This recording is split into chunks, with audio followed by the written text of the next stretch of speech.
పెద్ద దొంగకి చిన్నదిగానే కనిపిస్తుంది. కానీ తిరుమల అనేది మహా పవిత్రమైన పుణ్యక్షేత్రం.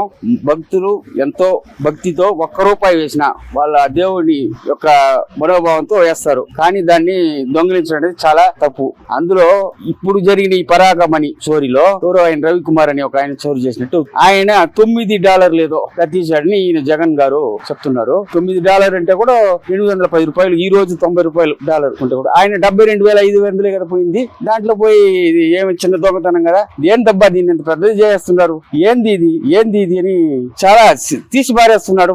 అసలు ఉండి అంటాడు, గిండి అంటాడు, అదేదో లడ్డు అంటాడు, గిడ్డు అంటాడు. భక్తుల మనోభావాలు తీవ్రంగా దెబ్బతింది. ఇది మంచి పద్ధతి కాదు. ఇంకొక విషయం ఏంటంటే 14 కోట్లు సెటిల్మెంట్ చేసి ఉన్నారు. అంటే 14 కోట్లు సెటిల్మెంట్ చేసినారు. ఆయన దగ్గర ఎంత చోరీ చేసినాడో ఎవరికి తెలుసు. దాంట్లో వేరే ఏదో ఇంకా సెటిల్మెంట్లు వాళ్ళు ఎవరో కొంతమంది నాయకులు చేసుకున్నారని వేరే ఈ భక్తులు తీవ్రంగా ఇబ్బందులు పడుతున్నారు. ఈ మనోభావాలు దెబ్బతింటున్నాయి కాబట్టి తీవ్రంగా విచారించి ఎవరు నిందితున్నారు వాళ్ళందరినీ ఖచ్చితంగా శిక్షించాలా. అప్పుడే భక్తులంతా కూడా సంతృప్తి చెందుతారు. అంటే ఇప్పుడు జగన్మోహన్ రెడ్డి అంటున్నాడు, ఎందుకు ఇంత రాదంతం చేస్తున్నారు?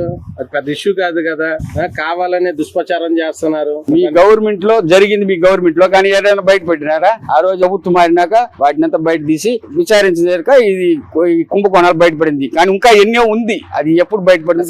ఈయనకు 1,00,000 కోట్ల వరకు దొంగ దోపిడీ చేసినట్టు ఈయన మీద ఆరోపణలు ఉన్నాయి. ఇటువంటి వ్యక్తికి ఈ 14 కోట్లు అనేది కూడా ఒక చిన్న దొంగతనంగా ఉంటది. అసలు లోక్ అదాలత్లో టీటీడీ లాంటి పెద్ద సంస్థల నుంచి ఎట్లా మీరు రాజీ చేస్తారు? మామూలుగా ఇదే మన పంచాయతీ పులివెందుల పంచాయతీ లాంటిది అయితే మీరు రాజీ చేసేయచ్చు. 10,000 ఇచ్చేయండి, 20,000 ఇచ్చేయండి, 50,000 ఇచ్చేయండి. మీరు ఎలా టీటీడీ లాంటి పెద్ద సంస్థ లోక్ అదాలత్లో రాజీ చేస్తారు? ఇంత పెద్ద విషయాన్ని ఎలా రాజీ చేస్తారు?